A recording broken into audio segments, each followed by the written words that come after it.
So here is a really effective way to gently stimulate and wake up all the cells of our body, or a lot of the cells at least. You know, one thing I love about Qigong is that you can take just 3 or 5 minutes and do something that will have an impact and an effect on your body that you can do almost anywhere. You could be doing it in the bathroom, at work, in the toilet stall. And this one's really great because it's very physical. You experience it, you're tapping. You're gently tapping and stimulating. Like I go back and forth so I get all my cranial bones. I'm enlivening, I'm moving the bones, I'm stimulating the circulation of cerebral spinal fluid, of blood.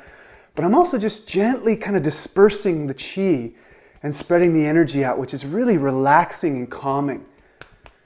It's a gentle way to stimulate your whole system. So you start with the head, then you go down the sides of the head and the ears. You tap all around the ears. And then you get the back of the head, and make sure you get the base of the skull.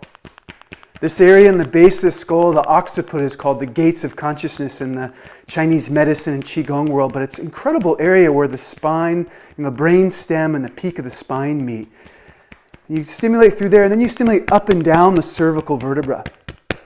Just up and down, feeling right along the muscles there. And I do this, I can feel tingling all the way down to my ankles, through my spine, because it's affecting the nerves through the spine. I get the sides of my neck. And you might hear this a little bit through the mic. And then I want to lift my chin and get the anterior neck, through the thyroid gland, stimulating all the different areas, all through the front of the neck and sides and muscles of the neck. Then I make my way down to the upper chest. And while I do this, I take some pretty large breaths so I stretch my lung capacity. I breathe in, I stretch, I open the lungs, I exhale out, and I make my way down a little bit to the chest. So really activating the lung qi, the lung energy, stimulating the cells of the lungs. I go down, I get my liver and my stomach. Breathing into these areas and exhaling out any congested energy, stagnation in the lungs, in the organs. Then I come down to my low belly, all around my intestines, and then down to the pelvis. Stimulate my pelvis, stimulate my genitals. So I'm tapping my genitals, I'm tapping all around this inguinal groove in here. Then I come around and I use the backs of my hands and I stimulate the sacrum.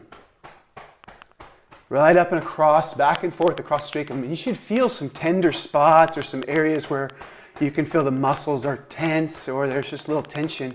Then you make your way up with your inner fist here. You stimulate right up through the spine, back and forth, up and down. Again, we're breathing while I do this. I'm nice full breaths. And I go down the sides of my legs, which you may or not be able to see. Down the sides of my legs and up the inside a few times. So cycling all the way down to my feet and right up, tapping the inside of my legs.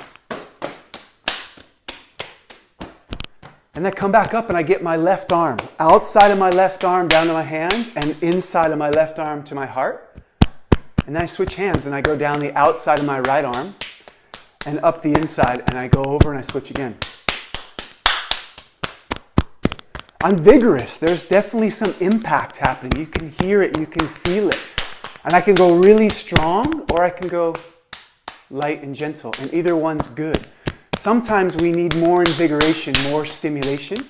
Sometimes we need more like just checking in, tuning in, feeling, connecting with each area. And then I come back to my head for the last little bit and I go all the way down the front of my body. And I tap my feet a few times, and I pause, I roll up, and I stand still for just a few moments and sense there's tingling, there's aliveness moving throughout my body, and I can breathe and I can accentuate and increase that aliveness, the sensations of flow, of energy and blood, and it's truly pleasurable.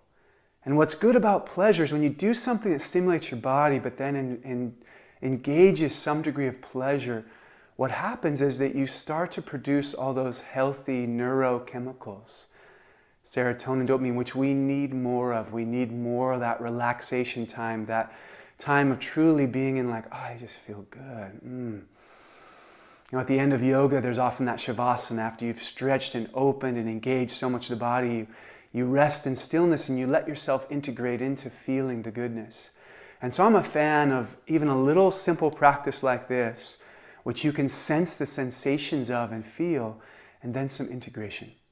Allowing, feeling, and staying in the integration like you're staying in a meditation for a few moments to a few minutes. And I think some of the greatest value is in this part, is that I'm spreading my attention and my awareness to all the places I've touched.